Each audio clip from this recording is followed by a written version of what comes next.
Está entrando no ar pela Rádio Universidade 800 AM o programa T-Move, Temas Emergentes em Movimento. O que te move? Olá, está começando mais um T-Move, Temas Emergentes em Movimento. Eu sou a Maria Aparecida Azolim, pedagoga da Coordenadoria de Tecnologia Educacional, e apresentarei o programa de hoje aqui nos estúdios da Rádio Universidade 800 AM, com a companhia do técnico de áudio Giano Al. O programa T-Move, Temas Emergentes em Movimento, é um projeto da Coordenadoria de Tecnologia Educacional da UFSM, vinculada à Prograde, Pró-Reitoria de Graduação. Proporcionamos aqui um espaço de conversas e troca de ideias, através de entrevistas com os palestrantes do Temas Emergentes e muitos outros convidados.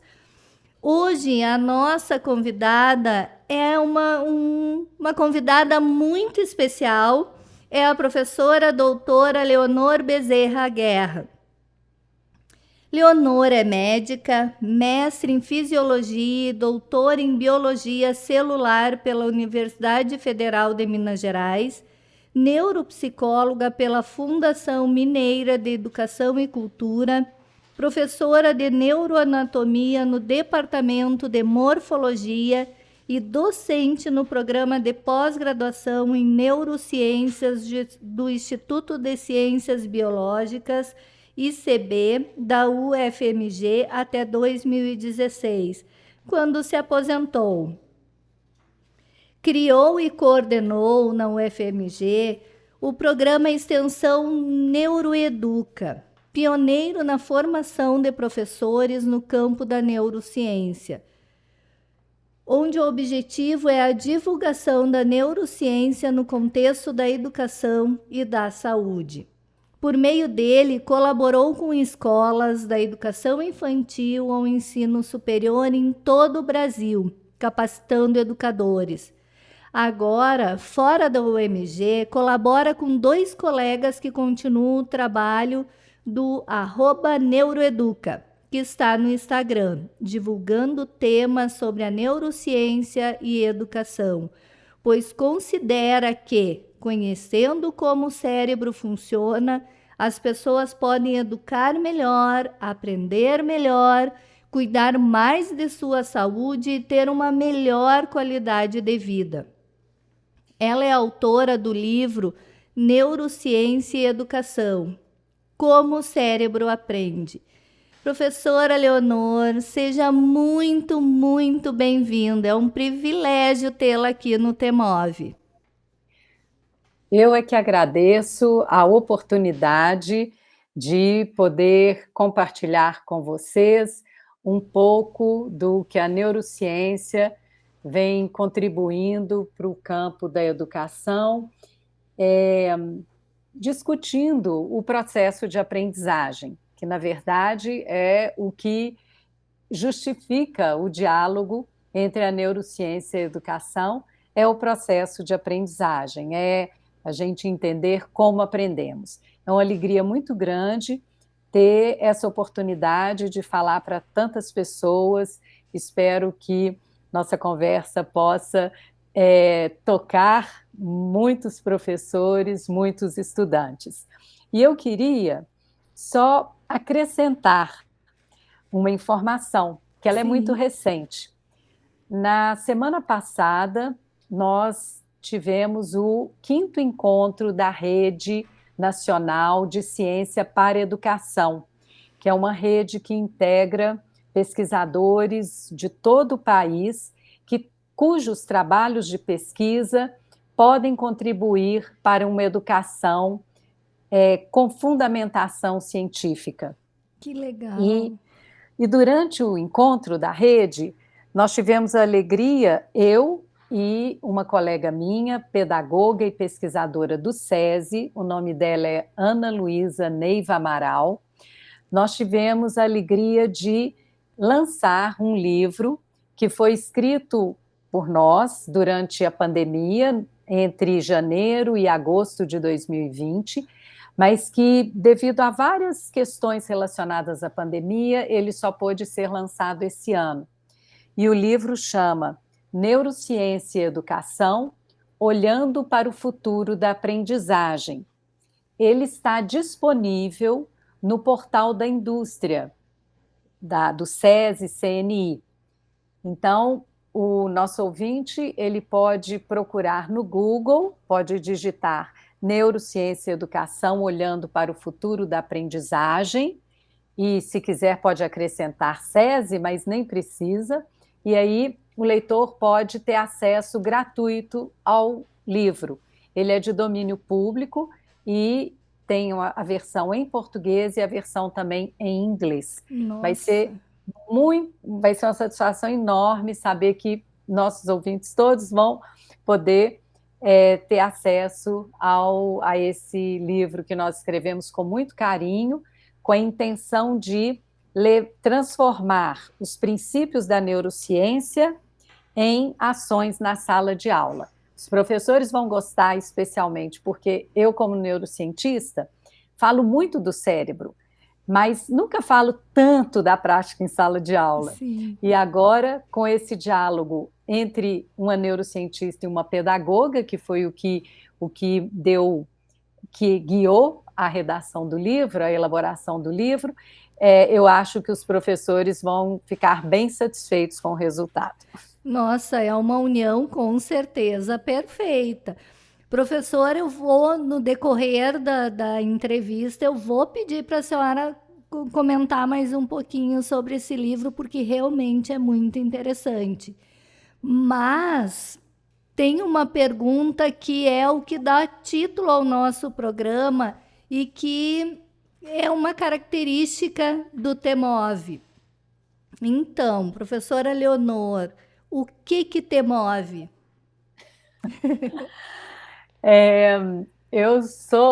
Eu fico até emocionada com a pergunta. Eu não estava preparada para ela. Você me pegou de surpresa. O que me move é a paixão pela formação das pessoas, pelo desenvolvimento do ser humano. Eu sou uma apaixonada com o estudo do sistema nervoso e ao longo, né, desde que eu entrei para a universidade, eu comecei a me dedicar muito ao estudo do sistema nervoso e aí a gente descobre que aquilo que nós somos, as pessoas que nos tornamos ao longo da vida, ou seja, desde lá a concepção, intraútero, durante a primeira infância, adolescência, como adulto, idoso, todo esse ciclo do desenvolvimento humano, ele depende de toda a nossa biologia, mas é do sistema nervoso que emerge todo o nosso comportamento. O sistema nervoso não funciona sem os outros sistemas. Ele precisa do coração, dos rins, do fígado, do sistema digestivo, enfim. Não é que o sistema nervoso seja mais importante, mas o sistema nervoso é que faz com que a gente consiga ter sensações, memória, atenção, aprendizagem. Então, todos os nossos comportamentos adquiridos ao longo da vida, eles dependem da função desse sistema. E à medida que eu fui estudando, eu fui me apaixonando por isso, e fui entendendo que ia ser muito bom poder orientar as pessoas em relação à beleza e ao potencial que esse sistema tem. No sentido de que, se as pessoas conhecem como o cérebro funciona, elas podem melhorar suas interações para viver melhor, para ter mais saúde, para poder aprender melhor, para serem pessoas mais realizadas.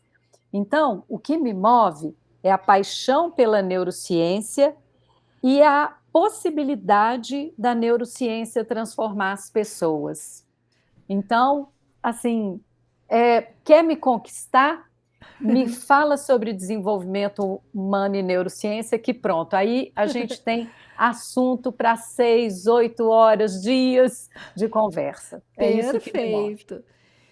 E quem é a Leonor para além do Lattes? Porque eu li um resumo do seu currículo. Mas quem é a Leonor que não está no Lattes? Bom, a Leonor é uma pessoa que, com mais ou menos uns 6, 7 anos de idade, gostava de dar aula numa varandinha que tinha no meu quarto. Eu era a única filha entre 3 irmãos. Depois vieram mais 3 irmãs e isso me deu muita alegria. Mas eu era a única menina da casa e tinha as aulas, né? Na época a gente chamava de pré-primário, né? O jardim da infância, o pré-primário, e logo depois também no primeiro ano do grupo escolar, né? Era o primário antigamente, que seria o Fundamental 1. Eu, depois das aulas, eu ia para casa e colocava 3 cadeirinhas ali, um quadro negro. Meu pai trabalhava numa papelaria, então a gente tinha uma facilidade para ter um quadro negro pequenininho, giz, e tinha até um diário de classe. Papai levou para mim. Então, eu imitava a minha professora. Tudo que eu, né, conhecia e convivia em sala de aula, eu repetia em casa. Então, eu lembro que eu tinha uma lista de alunos, né, e eu ia fazendo a chamada. Ai, que Alberto, Antônio, Bernardo. Aí eu parava e falava, Bernardo, presta atenção. Então, Ai, que isso, amor! desde pequena, eu gostava de dar aula.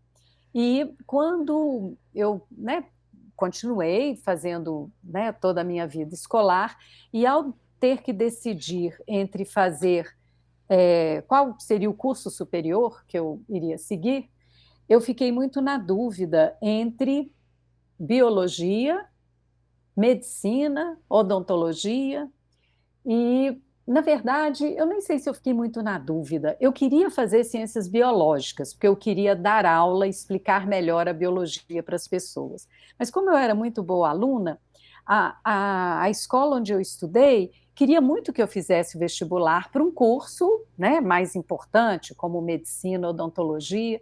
Então, eu acabei fazendo odontologia numa faculdade, assim, fazendo o vestibular para poder satisfazer a escola, e aí fiz na Universidade Federal Ciências Biológicas, querendo ser professora.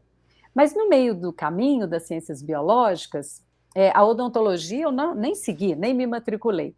Mas querendo ser professora, lá nas ciências biológicas, eu estava querendo estudar mais e mais sobre o ser humano.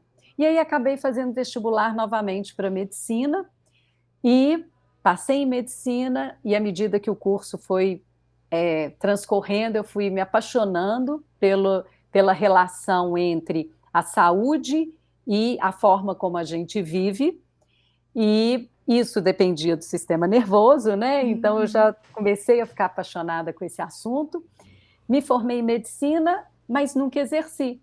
Acabei me tornando professora na Universidade Federal e segui minha carreira acadêmica dedicada à neurociência, e mais no meio da minha carreira eu larguei a bancada, a pesquisa, com ratos camundongos, que era o que eu fazia, e passei a me dedicar a essa divulgação científica de neurociência no contexto da aprendizagem. Mas, além de ser essa menina que era louca para ser professora, eu sou fascinada com viagem, com caminhada, com exercício físico, adoro comer uma comida gostosa, né? Ai. Aprecio muito vinhos. Meu marido é enófilo, ele gosta muito de vinhos, então eu gosto de vinhos. Adoro música, cinema. Tenho um filho de 32 anos, que também, quando ele era pequeno, ele falou assim, eu perguntei, o que você quer ser quando crescer? Ele disse, eu quero ser motorista de táxi. Aí eu perguntei, mas por que você quer ser motorista de táxi? para levar as pessoas onde elas quiserem, Ai, né? que lindo! E eu penso que ele faz isso hoje em dia. Ele é formado em direito, mas ele trabalha na área de educação também. Então, eu sou casada pela segunda vez, sou muito feliz, adoro, né, me relacionar com as pessoas, e é isso. Eu gosto, agora, minhas paixões são neurociência, exercício físico e viagem. Perfeito. Concordo assim, ó. E a parte do vinho também. Muito bom. Com moderação, Com sempre. Com moderação, moderação, com sempre. certeza. Professora, quais são as contribuições que a neurociência pode ajudar nesse processo de ensino e aprendizagem, lá na educação básica, lá na escola? Bom, a neurociência, ela apareceu agora nos últimos 20 anos, né, como uma palavra muito poderosa. Todo mundo fala, quando se fala em neuro, né, as pessoas até usam algumas expressões: neurodireito, neuromarketing, neuroeconomia, neuroeducação, enfim, todo mundo quer ter a palavra neuro associada àquilo que ela faz. Mas, na verdade, a neurociência, ela apareceu mais recentemente porque o conhecimento sobre o sistema nervoso, sobre como o cérebro funciona, como é que ocorrem as funções mentais no sistema nervoso, isso só foi possível depois que os pesquisadores desenvolveram os sistemas de neuroimagem, né? A possibilidade de você avaliar a atividade cerebral por meio de imagens. Várias outras técnicas são importantes para a gente estudar o comportamento humano, mas faltava a possibilidade de você visualizar que áreas cerebrais estavam funcionando quando você realizava um comportamento ou outro. Então, esse conhecimento de como a gente funciona do ponto de vista mental, embora a gente ainda tenha muita coisa para descobrir, porque a gente não conhece tudo, né?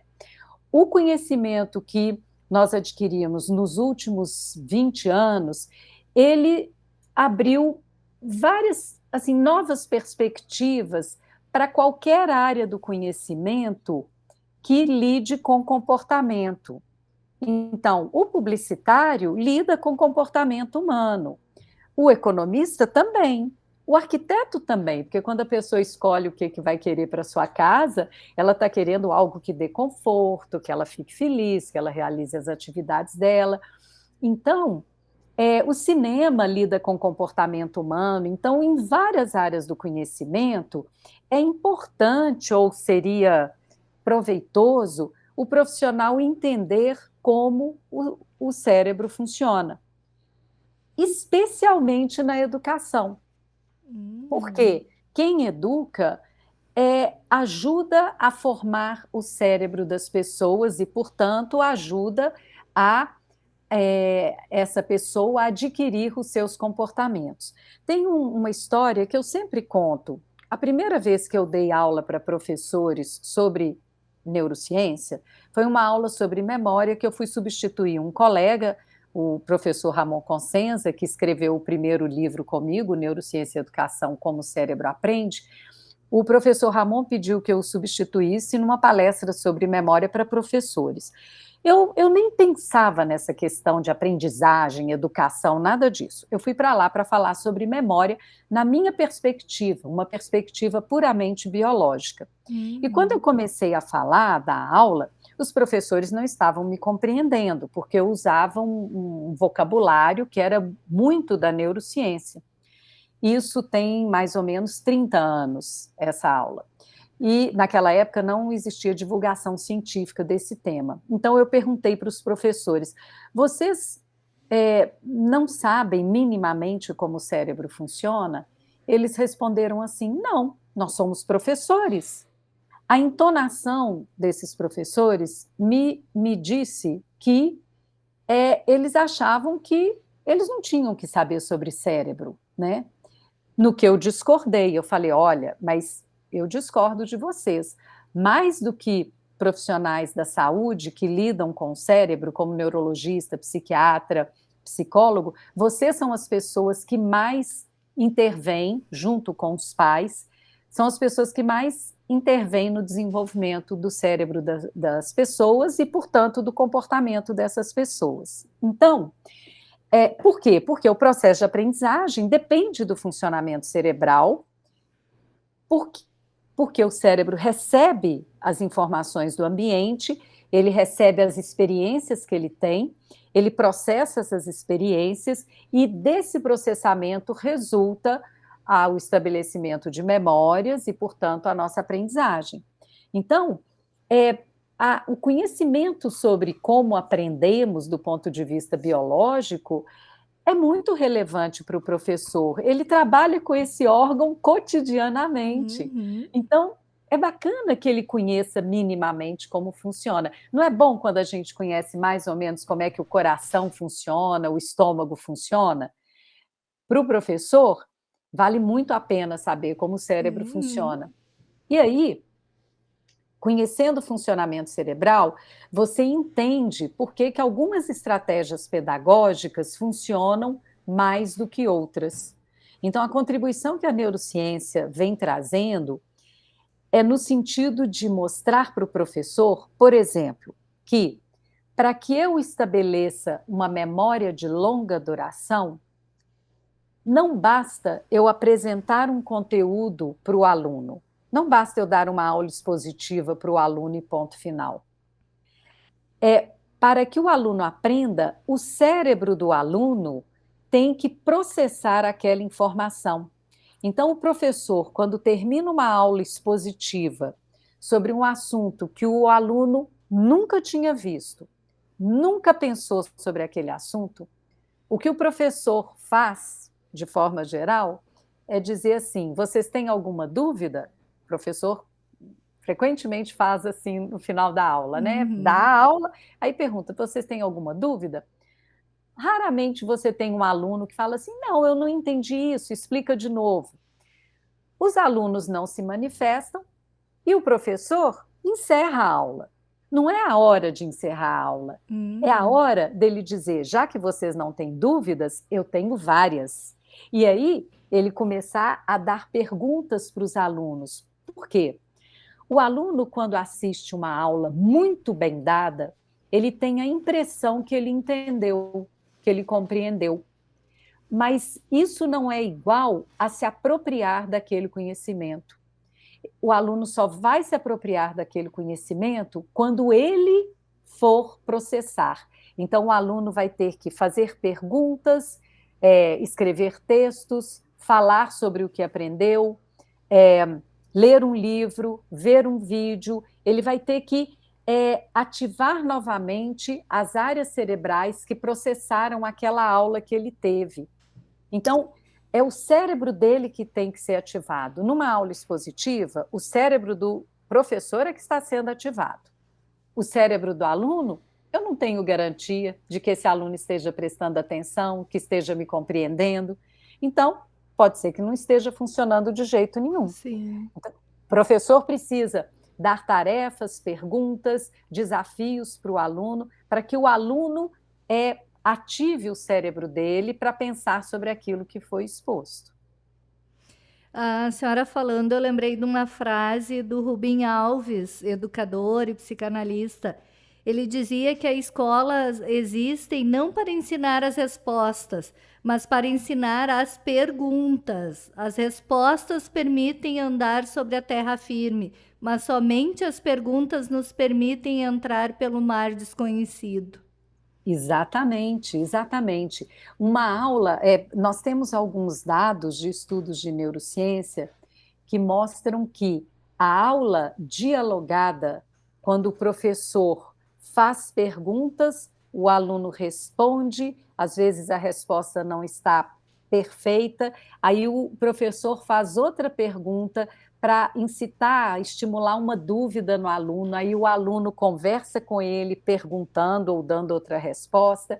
A neurociência tem mostrado que essa aula dialogada, ela é muito mais efetiva para a aprendizagem do que uma aula apenas expositiva.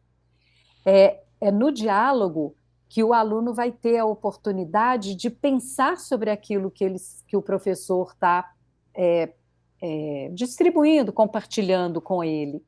E os estudos mostram que a atividade cerebral do aluno, nessa condição, ela é bem diferente da atividade cerebral do aluno escutando a aula passivamente. Então,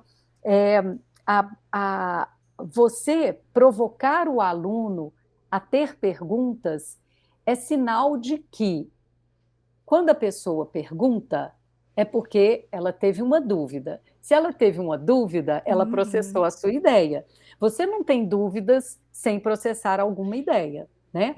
Ou sem estar curioso. Aliás, curiosidade é um grande estímulo à motivação. A curiosidade motiva muito o aluno a se envolver com o processo de aprendizagem. Então, a aula dialogada é melhor do que uma aula expositiva. Mas eu posso dar uma aula expositiva, desde que eu tenha provocado os alunos para o assunto que eu vou apresentar. Como é que eu provoco? Pedindo aos alunos que leiam texto anteriormente, vejam vídeo, elabore perguntas, verifique quais as dúvidas que eles têm. Então, se o aluno chegar preparado, motivado, curioso em relação ao tema que será apresentado, a aula vai ter um efeito muito maior. Perfeito. Prof, a nossa conversa está assim, ó, fantástica, mas eu vou ter que chamar um intervalo, mas rapidinho nós voltamos.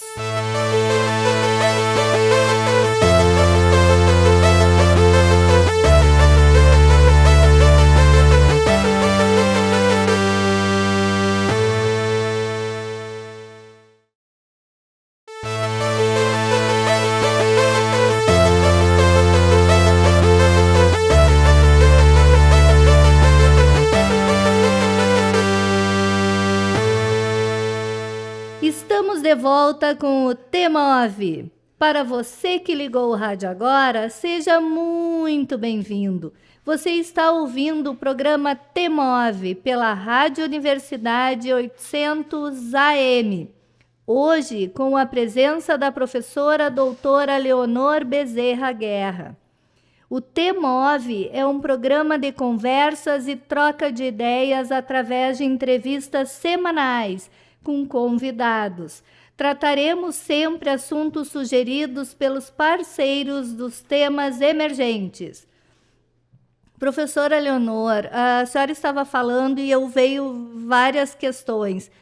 E eu fiquei pensando na questão da emoção.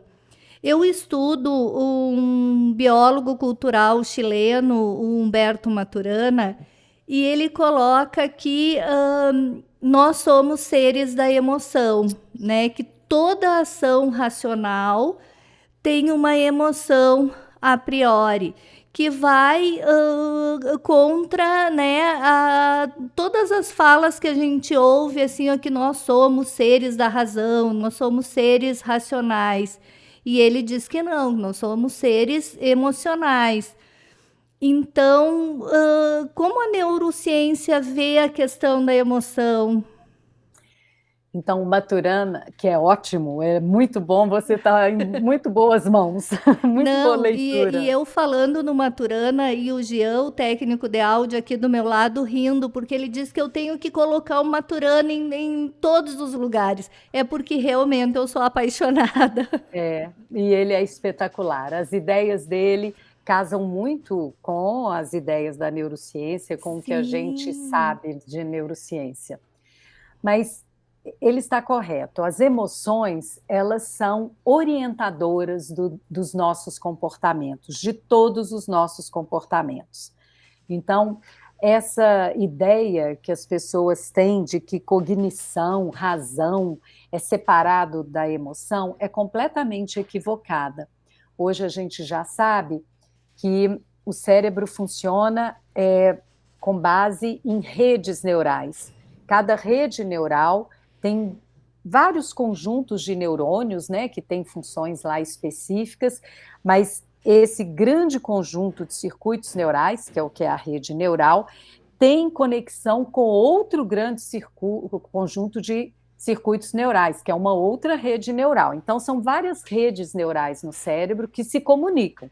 O cérebro é extremamente fofoqueiro, ele está sempre trocando ideia com seus pares ali, e é essa conversa tão diversificada, né, tão interdisciplinar que o cérebro faz, que permite que do cérebro a gente tenha emergindo os comportamentos, as ideias criativas, os medos, as alegrias, tudo que a gente sente. Então, no sistema nervoso, uma dessas redes neurais é a rede que a gente chama uma rede de saliência, que envolve circuitos que lidam com as emoções. Toda vez que eu tenho uma interação com qualquer coisa no mundo, então, por exemplo, eu conversando com você, eu estou te escutando, eu processo a nossa fala, né, a sua fala, eu presto atenção, é fundamental que eu preste atenção na sua fala e não, por exemplo, num passarinho que esteja cantando aqui do lado, porque se eu presto atenção no passarinho, eu não vou conseguir processar adequadamente aquilo que você está falando. Então, na hora que eu estou tendo uma interação com uma pessoa, com alguém falando, com um livro, com uma música, com uma pedra, com o que quer que seja, eu preciso prestar atenção para processar aquela informação. Depois que essa informação está sendo processada, a primeira etapa de processamento é a sensação e a percepção do que é aquilo, do que significa aquilo. É uma pessoa conversando comigo, é uma pedra parada, é um passarinho voando, é um texto ali, várias frases que eu estou lendo. Então, o cérebro tem neurônios que são ativados por essa interação e que eles nos dão a possibilidade de compreender o que está acontecendo, dar um significado, tá? Em seguida, esses neurônios que receberam essas informações todas, eles ativam os circuitos que processam a emoção.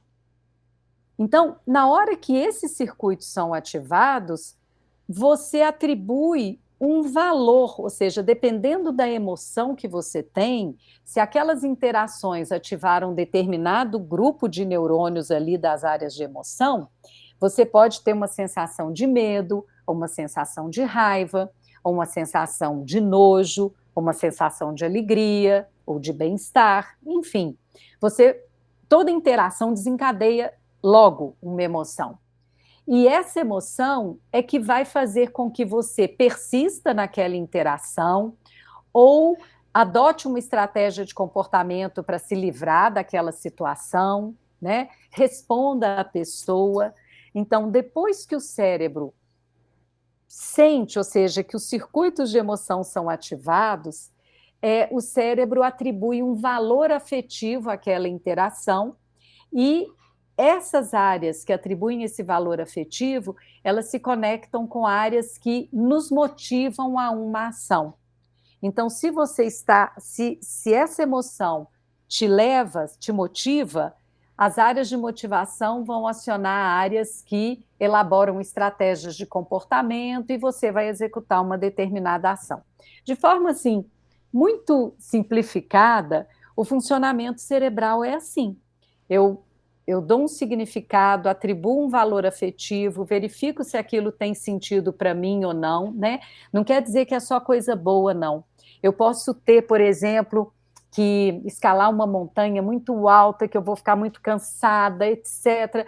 Mas é um objetivo meu escalar a montanha. Então, apesar de toda a dor que eu posso sentir no aspecto físico, isso me motiva, porque eu tenho um objetivo a alcançar, então eu me dedico àquilo. Então, quando a gente fala em motivação, motivação não quer não é orientada somente por situações agradáveis, mas situações de desafio, né, que te instigam. Essas interações são motivadoras. Bom, enfim, depois que você está motivado, você ativa áreas no cérebro responsáveis pelas chamadas funções executivas, que é um conjunto de funções que nos permite estabelecer objetivos, metas, pensar o que eu preciso fazer para atingir aquele objetivo. E essa área que a gente chama de área pré-frontal, que lida com responsável pelas funções executivas, ela também permite que você, ao realizar os passos que você planejou para atingir determinado objetivo, se você observar que não está chegando no objetivo que você queria, esses circuitos neurais te ajudam a dizer, olha, flexibiliza seu comportamento, muda aí a sua estratégia para poder tentar alcançar o objetivo, porque isso não está funcionando. Então, nosso cérebro também é capaz disso, de detectar se você está realmente indo em direção ao que você pretendia ou não, e ele te ajuda a mudar de ideia, ou seja, você tem que desistir das iniciativas que você tinha planejado e flexibilizar as suas ideias para outras ideias, outras ações que possam te levar finalmente ao seu objetivo. Então, eu estou contando tudo isso porque vocês viram que as emoções elas foram fundamentais para ativar a nossa motivação, que vai então ativar as áreas cerebrais que vão nos levar à ação. Então, tudo que a gente faz, todas as ideias que a gente tem, tudo que a gente pensa é influenciado pelas emoções. O Maturana, ele até dá o exemplo de uma ponte, né? Que até a construção de uma ponte tem uma emoção a priori que motivou aquelas pessoas a construírem daquela forma e não de outra, ou construírem a ponte naquele local. Exato, né? Talvez se fosse em outro local não tivesse o mesmo sentido, né? Porque tem uma expressão que a gente não usa em neurociência, mas que na pedagogia é muito usada, é constituição de sentido.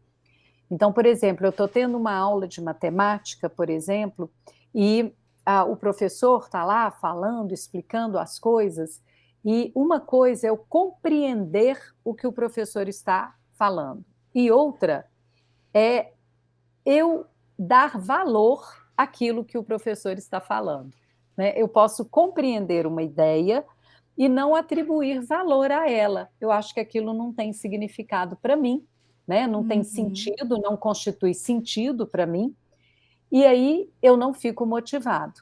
Então, no contexto de aprendizagem, é muito importante os professores ajudarem os alunos a constituir sentido em relação àquilo que eles estão tendo na escola. E o que faz sentido para mim tem que ter relação com a minha vida, com a pessoa que eu sou, né?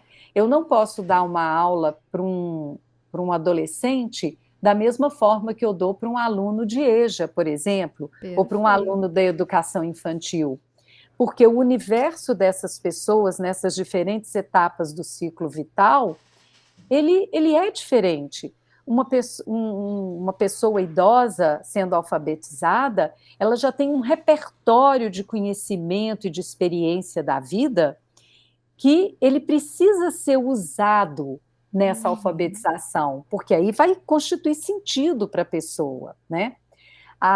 Já lá o adolescente, eu tenho que entender qual que é a vida desse adolescente, o que é que ele gosta, quais são as coisas que ele valoriza, o que é o projeto de vida deles, ou seja, é completamente diferente dessa pessoa que já, né, teve um projeto de vida aí, já idosa, já teve filhos, já trabalhou, etc. A aprendizagem para essa pessoa tem um sentido diferente da aprendizagem que o adolescente vai ter. Professora, mas agora surgiu uma questão. Eu trabalhei com alfabetização de crianças e de adultos. Eu trabalhava à tarde, eu alfabetizava crianças de 6 anos e à noite, numa turma de EJA, alfabetizava adultos. Eu usava metodologia diferente, né? Tanto para as crianças, para os adultos. A metodologia era diferente, não tinha como eu alfabetizar os adultos com historinhas. Eu usava receitas, situações da vivência deles, mas eu percebi que a forma o processo de aprendizagem, como eles aprendiam, era exatamente igual das crianças. Perfeito. Você, assim, foi no X da questão, Cida. O cérebro processa da mesma forma, mas as memórias que o idoso tem e que vão ajudar a constituir sentido ou não, elas são diferentes. Mas a forma do cérebro processar a aprendizagem, de receber lá, né, as letras, os fonemas, os grafemas, etc., e transformar isso, né, em leitura e escrita, é a mesma. Só que a motivação, a emoção, a constituição de sentido, ela se dá por caminhos que foram construídos de formas distintas no cérebro dessas pessoas, porque o idoso tem uma história de vida e a criança, o adolescente, tem outra naquele momento da vida deles, né? É muito importante que o ouvinte entenda que, à medida que a gente interage com o mundo, que a gente vai vivendo, experimentando, o cérebro vai se reorganizando. As células nervosas, que a gente chama de neurônios, são células sensíveis às informações que entram pelos órgãos do sentido. Então, tato, audição, olfação, agustação, todos os sentidos, são vários sentidos que a gente tem, e eles são capazes de detectar essas energias do mundo e transformar isso numa linguagem que é do neurônio. Então, o neurônio, ele é ativado pelas interações que a gente tem. E quando ele é ativado, se você propicia repetição dessa ativação, por exemplo, eu te conheci pelo WhatsApp, né? Uhum. Agora eu estou te conhecendo aqui durante a nossa gravação. E você tem andado aqui pelo meu cérebro tem processado a Cida várias vezes nos últimos, talvez, 15 ou 20 dias, né? Eu sempre estou lembrando de você. Então, é muito provável que, durante os meus períodos de sono, seja cochilando ou dormindo à noite, os circuitos neurais, os neurônios que foram ativados pela interação com a Cida, eles devem estar sendo também reativados durante o período de sono.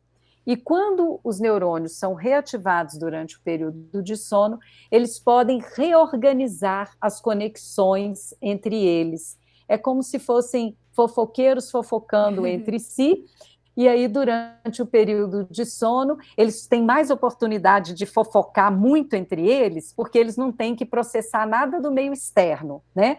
Eles estão lá só trocando figurinha entre eles. Então, dormir é essencial.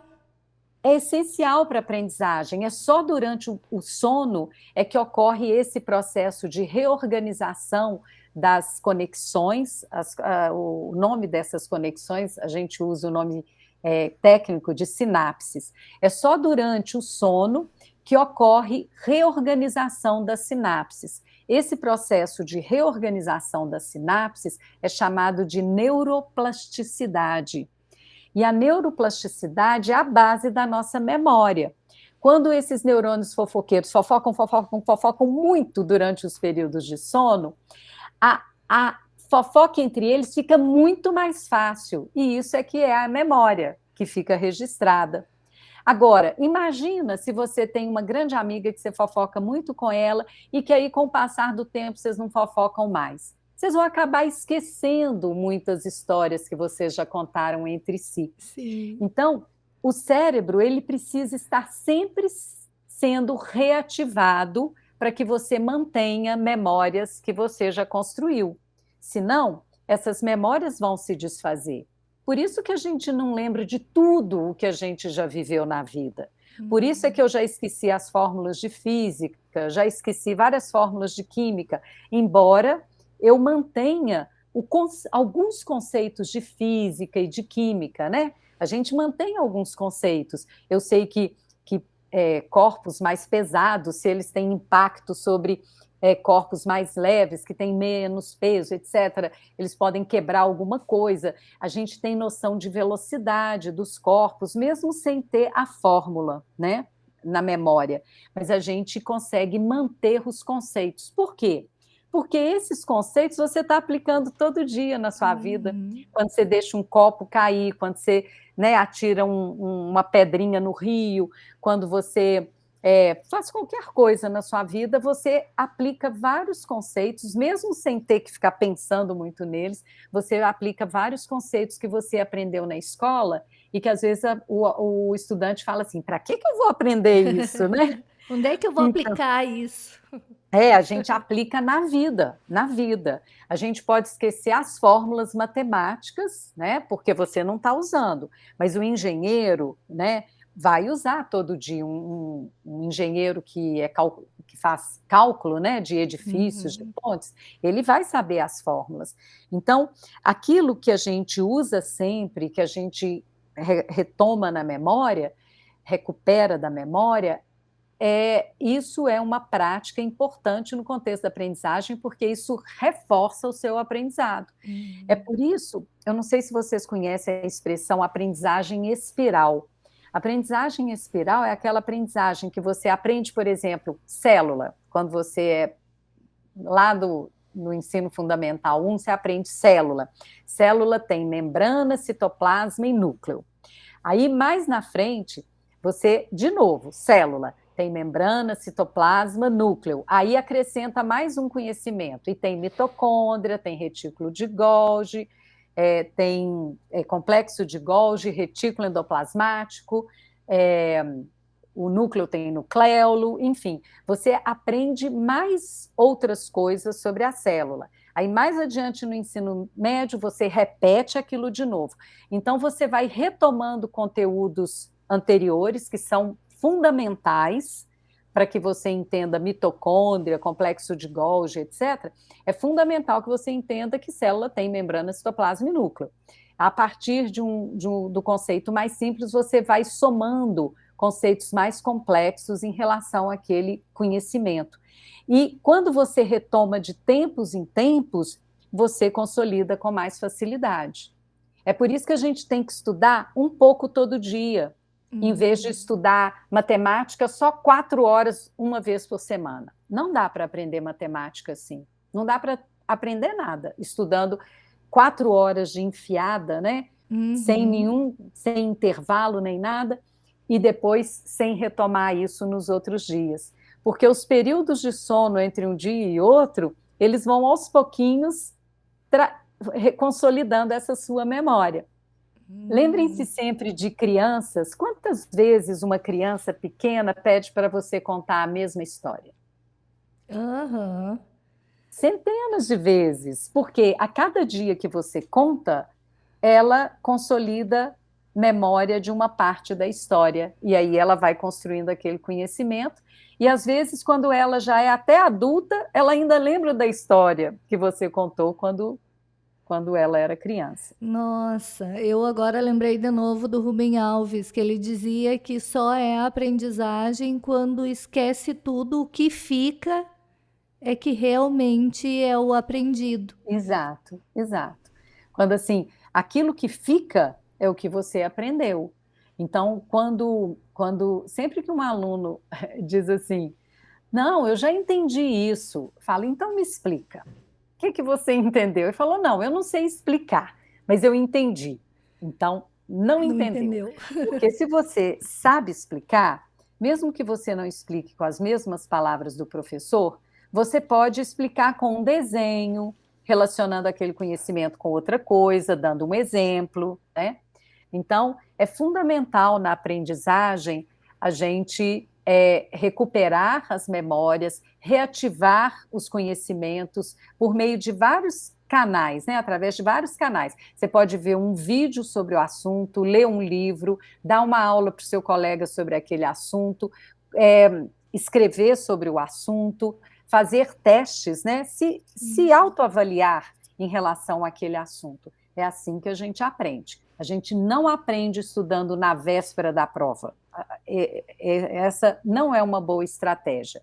Essa estratégia só vai fazer com que você fique guardando temporariamente um conhecimento.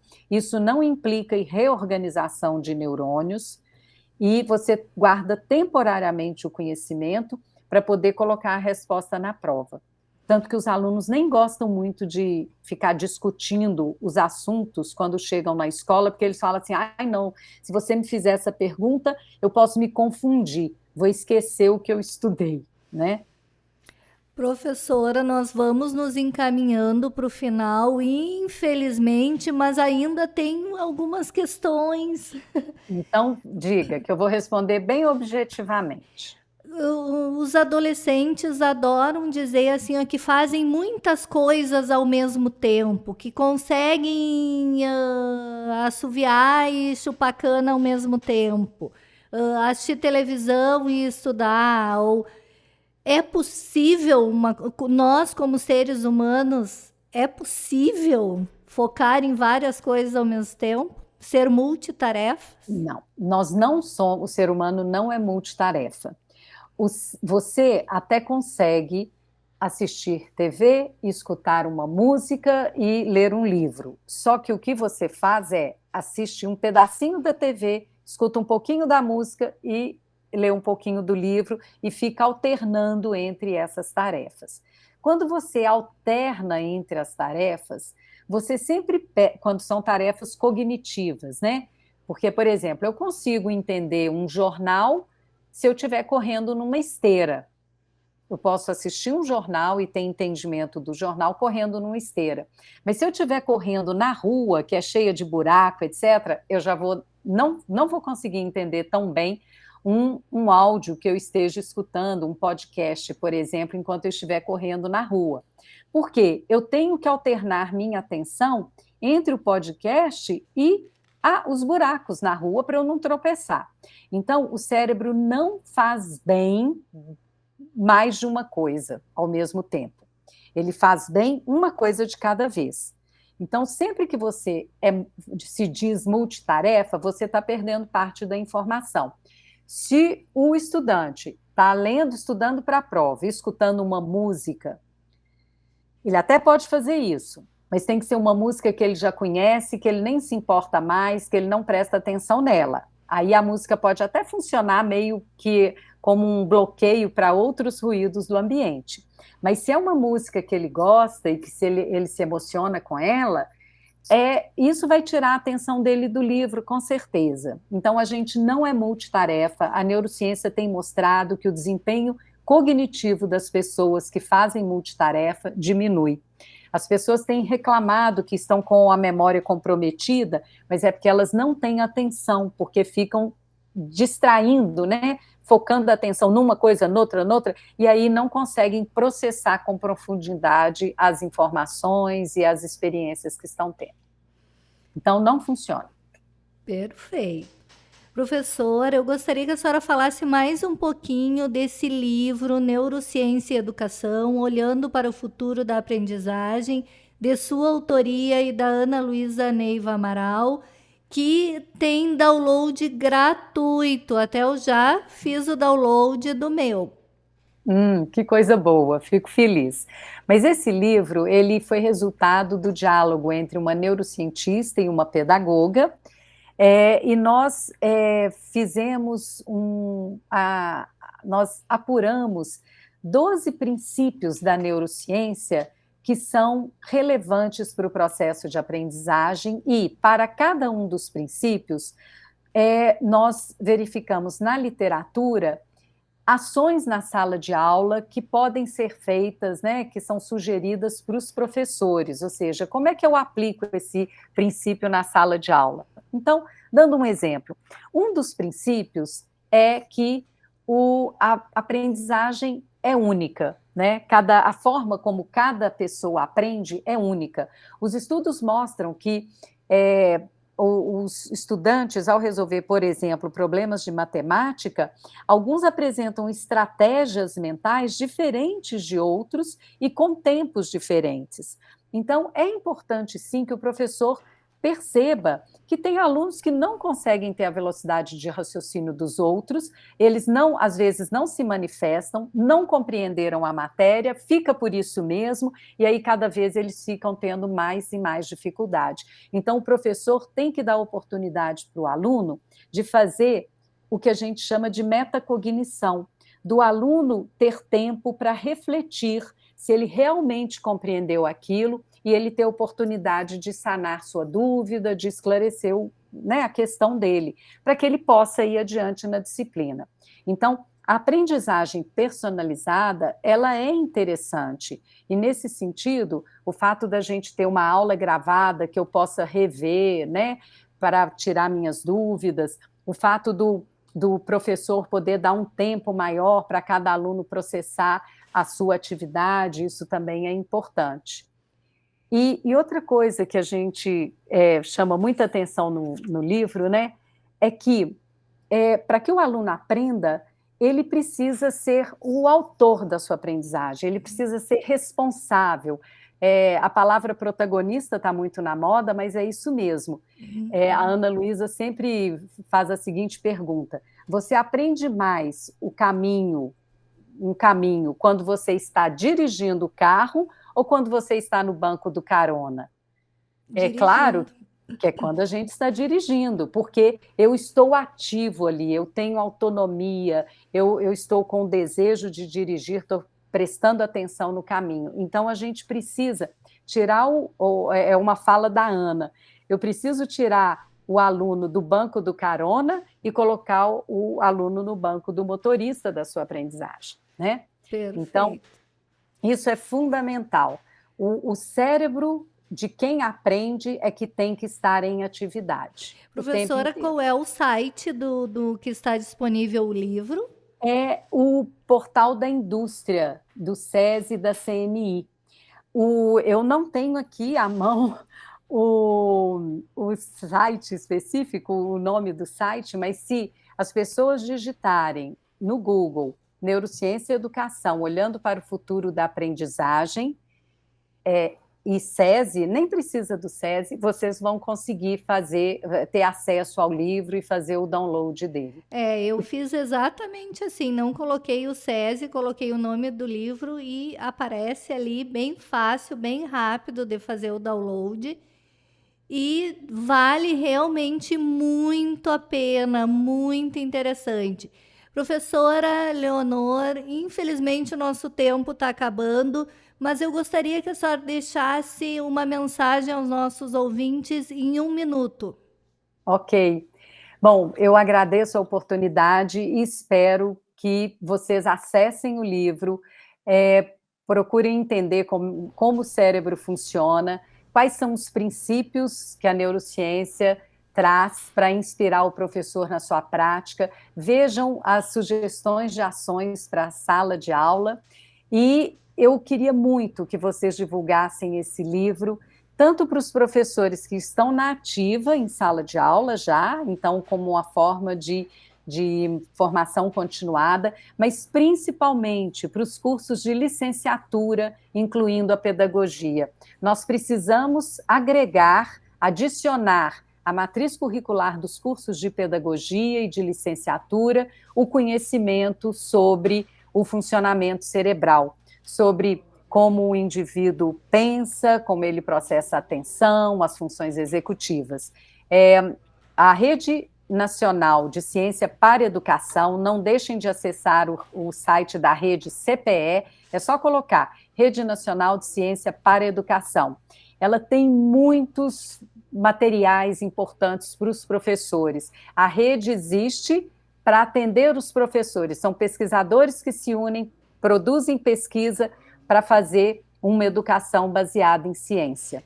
Então, é isso que eu desejo. Vamos melhorar a educação no Brasil com a educação baseada em ciência. Perfeito, professor Leonor. Muito, muito obrigada de tê-la aqui conosco. Realmente, eu acho que eu precisava de 6 a 8 horas conversando com a senhora. 1 hora foi muito pouco. Nós teremos outras oportunidades. Muito Com obrigada. certeza. Agradecemos a participação da professora doutora Leonor Bezerra Guerra e o TEMOV vai ficando por aqui. Eu sou a pedagoga da CTE, Maria Aparecida Zolim, e apresentei o programa de hoje. O nosso programa conta com a produção da comunicadora social Luísa Peixoto e da diretora da CTE, Lisiane Miller. Trabalhos técnicos de Giano Al e direção de rádio de Jonathan Ferreira. Você pode ouvir novamente essa e as outras edições do nosso programa no YouTube. Acesse lá youtube.com/capacitação digital UFSM, sem o tio e sem o cedilha. Se inscreva no nosso canal, curta, compartilhe. Nós estaremos de volta na próxima semana falando sobre os temas emergentes em movimento, aqui pelos estúdios da Rádio Universidade 800 AM. Que cada um de vocês tenha uma semana leve e feliz. Obrigada pela sua audiência. Até semana que vem.